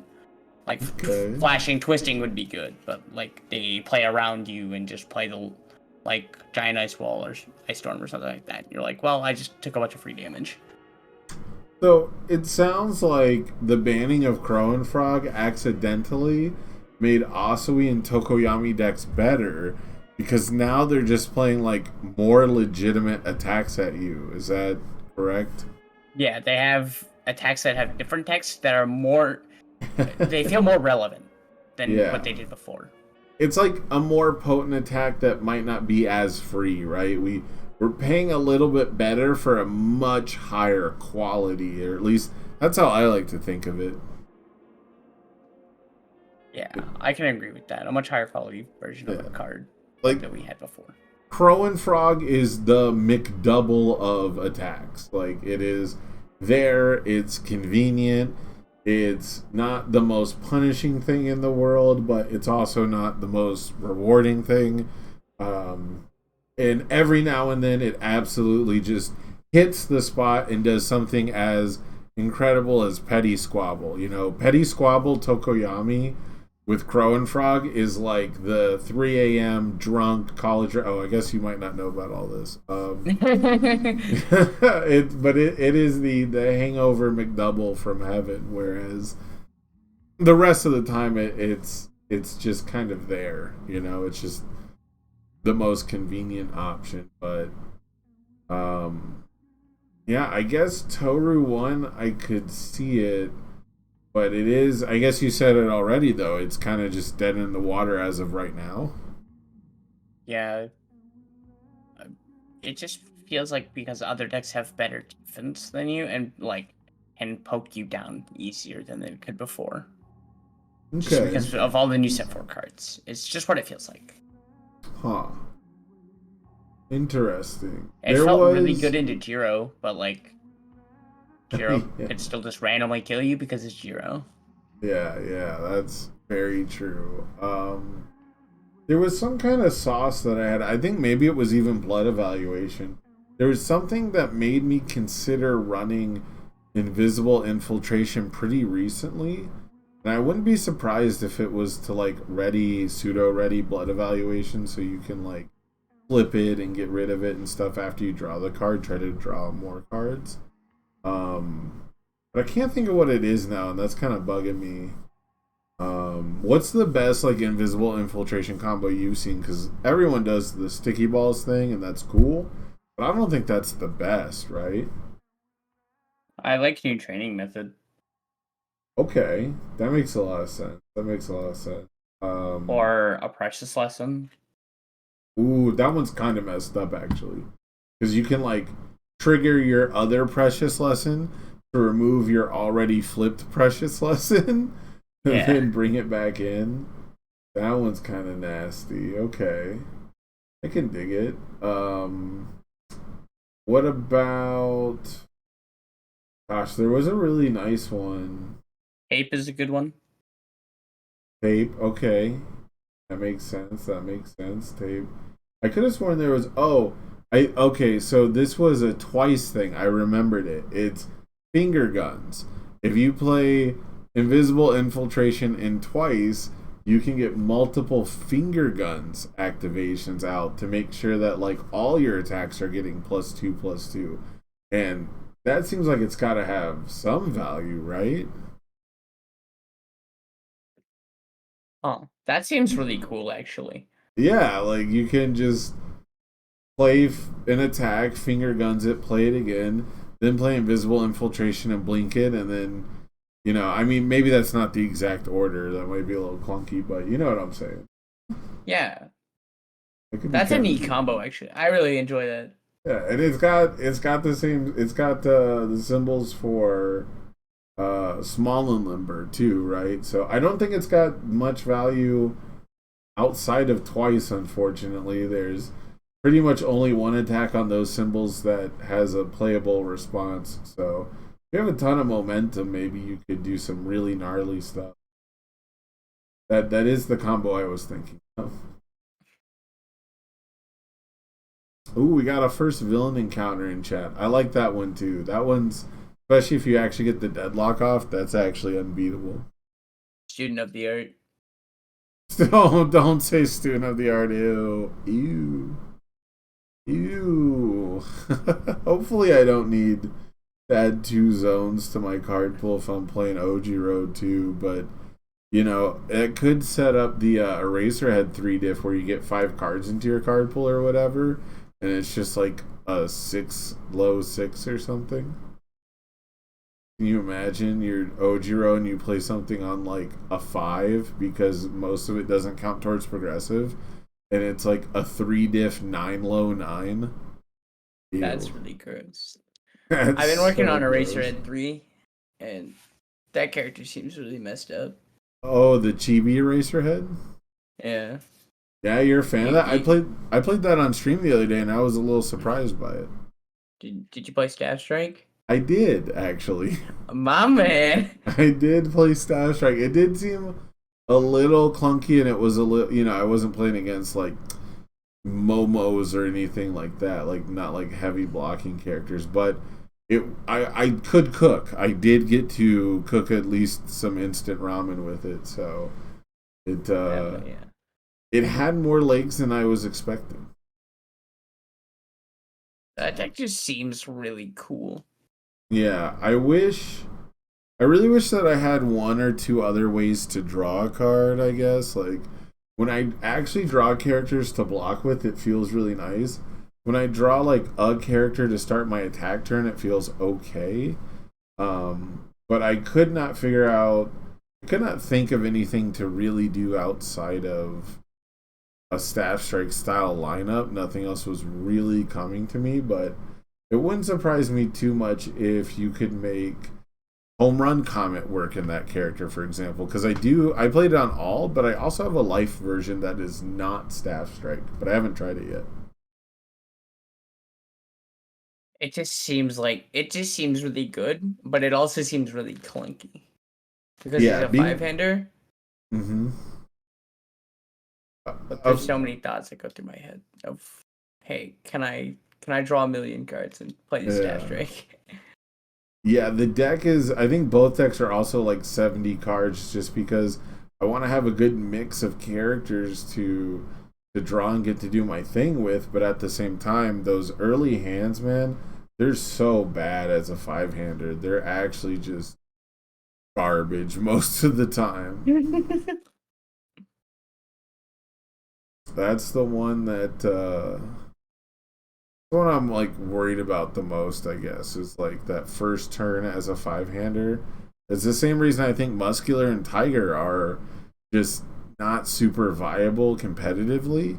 Especially Muscular, you're just like fucking blank for 2 turns. You know? Yeah, I don't think Muscular's competitively good at all. I think Tiger's pretty good, but Tiger's close. Yeah, I don't see a world where a Muscular makes a top cuts ever. Interesting. It might, just because the character does seem to be really popular, but I will say this: if you want to put everything under a magnifying glass and you want to look at things like side by side comparison, what does Muscular do that's really unique, right? He builds cards from his card pool on defense. You know who also does that really well? Oh, I don't know. Momo, maybe? Momo? You know who doesn't have to take any fucking damage to do that? Momo. So, you know who picks up a card every turn that you want to block? Momo. Yeah. You know, and then on top of that, you know what's really funny is you can even make the comparison to Recovery Girl, because she does have to take damage, but Recovery Girl can do it when taking damage from any attack, not just unblocked attacks. So a lot of the times when I'm playing Muscular, you know, I feel like I have to do corny, gimmicky things that rely on me having a bunch of counters, because if not, I could probably just be playing Recovery Girl, at least on the life sim. I think Recovery Girl right now is in a very good spot. I've been testing it lately, and that character's super messed up. I'm actually, so I want to play her on the good symbol a lot, just because of, I've been playing a lot of self-sacking, you know, as Muscular, and being able to build in it can't be fixed responsively sounds really fucking nice in this format. I can see that. I feel like we're in a format where you're gonna try and stun your opponent out in one turn and then try and kill them. Yeah, I do see a few more people getting turned off from stun attacks, but they're only able to do that because they're usually talking about a character that pumps speed at the current time. Anyone who's not pumping speed, like Deku 2s and like Innsmouths, they're like super reliant on their gimmick of like clogging the card pool and like the stun from Back Alley and was it Wind Up Punch? So I think you're still gonna have to be prepared for stun, right? It's not really going anywhere. I don't see stun going anywhere. Yeah, it is something I try to rely on less and less. But at the same time, like, if I'm not playing a resistance symbol, I don't feel really great about my speed hate or my stun hate right now, if I'm being honest. The good symbol just has so much stun, but it's the best stun hate symbol, which is crazy. Yeah, it's really crazy at the symbol that can play Back Alley Haymaker into Wind Up Punch and also just, I don't know, create Capture Net if it wanted to. That's the one with the best stun hate? Okay. Okay. I'll stun 2, stun 2, stun 2, Yeah. and all Okay. of them got 1 with natured. Good luck Yeah. blocking it. Absolutely insane, man. Yeah, it's pretty rough out there. I hate it when one symbol is good at something and also like the best at countering it. But I get it from a design standpoint of like it's the master of this thing, but I don't know. It shouldn't be countered by it too. That's kind of weird.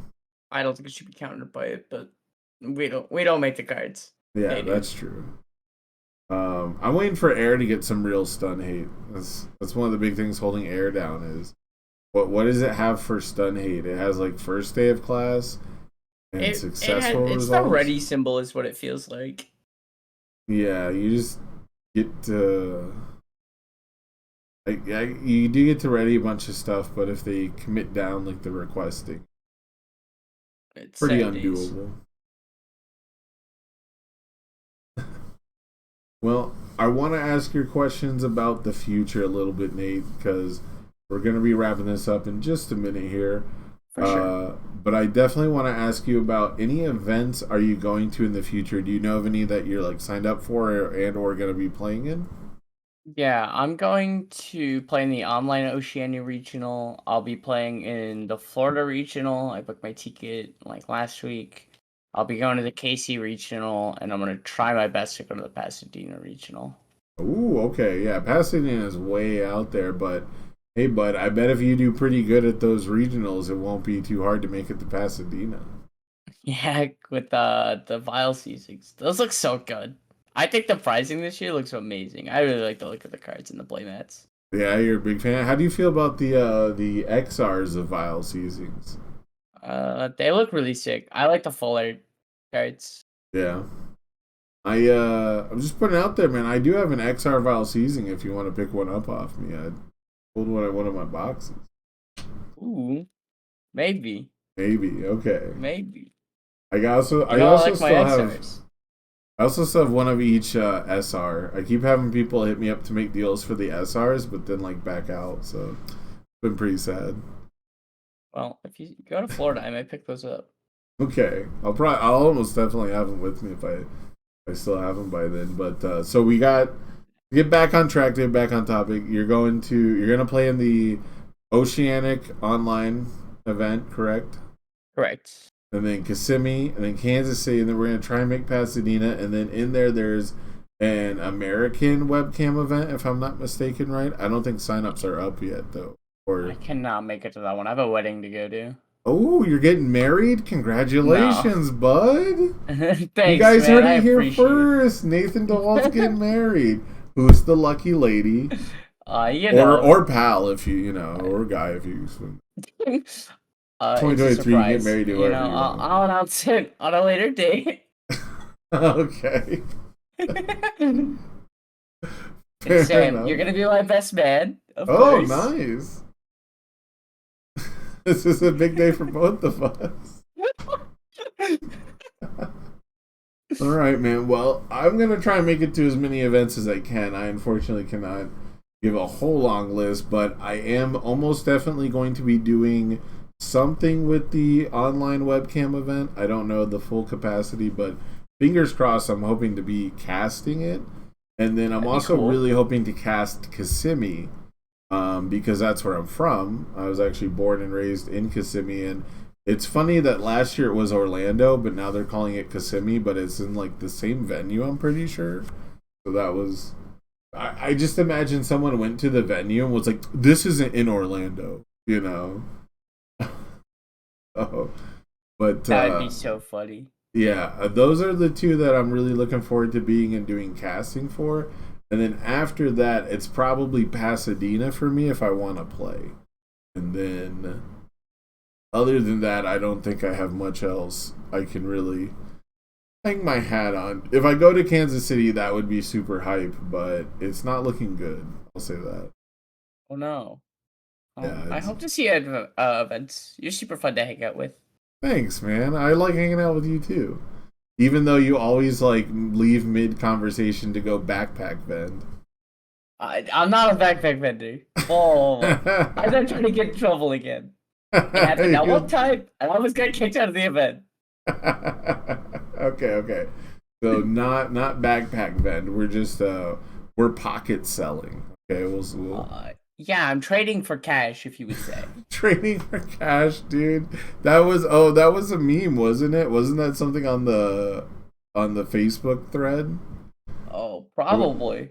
That was a Facebook thing, I think. Oh, I can't remember what it was. I think it was either that or it was like somebody was selling plus ultra kits, like the full kits, and they tagged Tim Friedlieb in it to be like, hey, this guy would love to hear about you selling it for this price or whatever. And the guy was like, oh, thanks, dude. Yeah, I'm excited to hear what he has to say. Because they thought they were genuinely tagging someone who's like interested in buying it, right? And That's so funny. Yeah, and then Tim Friedlieb is like, yeah, you can't sell that, pal. And he's like, I'm not selling it. I'm trading it in exchange for your money. And that guy stole my excuse. Yeah, and as someone who's done a fair bit of trolling in the Discord recently with like still deals 0 damage is still dealing damage, but like that one's fucking beyond me, dude. That guy was on another level. Yeah, Thanks, taking dude. donations. He's taking donations for this. Plus ultra kit cards. You give me a donation, I'll give you plus ultra kit cards. Yeah, that used to... Oh, go ahead. I just said deal. That's it. Yeah. It, for those who don't know, yeah, dealing 0 damage should still go to momentum. That only applies if you completely block a 0 damage throw, because the golden rules over it doesn't deal damage if it's 0 to say it still deals. So that's the only time it should apply, but, you know, it's never going to get ruled that way, so I'm not expecting that. Damn. I want someone to block my 0 damage throw. Yeah, that's... If you have to completely block it. If you half block it, it doesn't golden rule it. That's the best part. And that all spawned because completely blocking a 0 damage electric jolt still deals 1. That's so funny.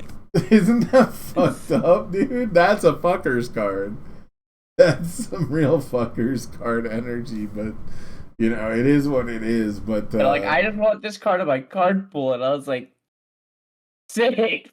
Yeah, don't ruthless, or was it vicious mockery? Is it? Yeah, don't vicious mockery. No, I think that's a magic card. Is it ruthless mockery or vicious mockery? I think it's vicious mockery. I could be very wrong. I'm just gonna look it up for our game because I'm pretty sure vicious is it's ruthless mockery in our game. Vicious mockery is a magic card. So yeah, don't ruthless mockery a 2 damage electric jolt. You will take 1 still.